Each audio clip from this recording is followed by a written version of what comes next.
की बातों को और किसी भगवान की जयंती में शामिल करना हमको नहीं लगता है कि अच्छा होगा। नेता का अपना काम है और पूजा अर्चना जो है समाज का जो है वह तो कहाँ बनवा दिया अखिलेश यादव, ये मैं भी सुना था।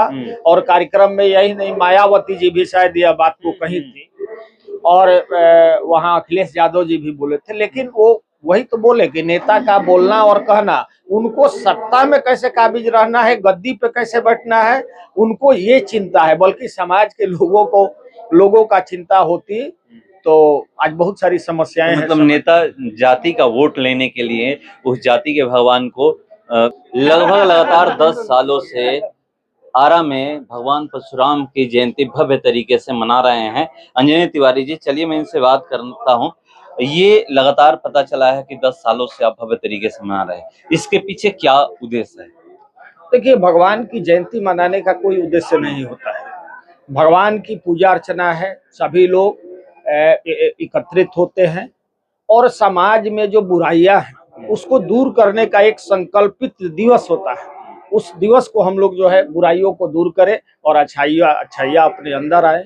हर समाज में कुछ लोग अच्छे भी हैं, बुरे भी हैं, तो इसका हम लोग संकल्प लेते हैं कि बुरे कार्यों को हम लोग छोड़ें और अच्छे कार्य समाज हित में करें।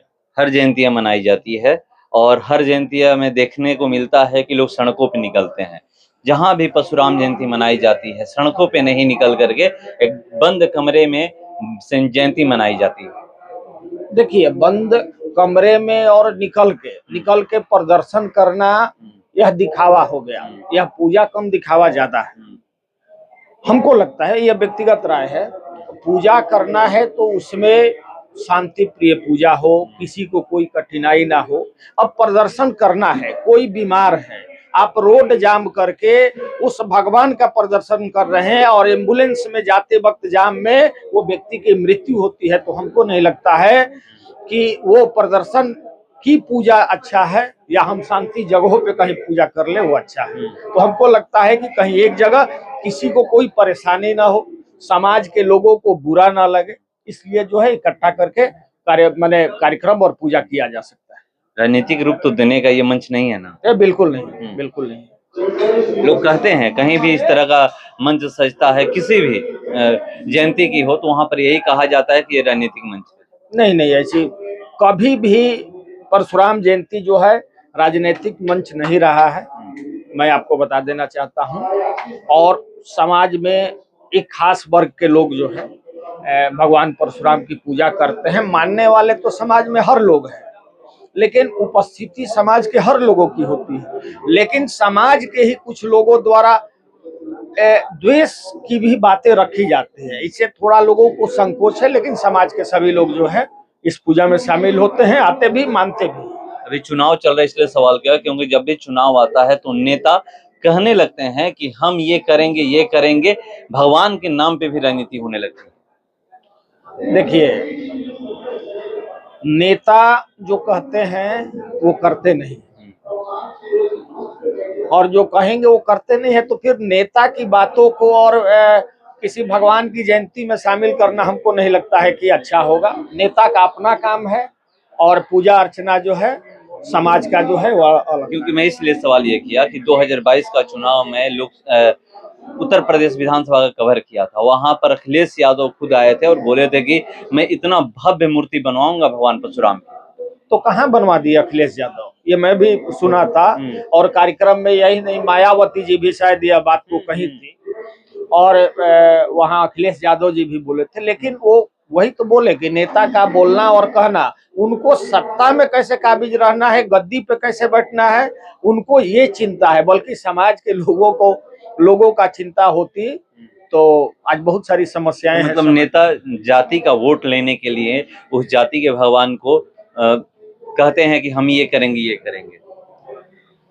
देखिए, उत्तर प्रदेश की जब आपने बात की तो वहाँ ब्राह्मणों की संख्या जो है ज्यादा है, इस कारण प्रलोभन दिया गया कि नहीं, हम आपके जो है भगवान को जो है स्थापित कर रहे हैं, उस अनुसार हमारे तरफ जो वोट जो हो प्रभावित हो, तो उन लोगों का हाथ कंडा होता है और वो कामयाब भी नहीं होते हैं।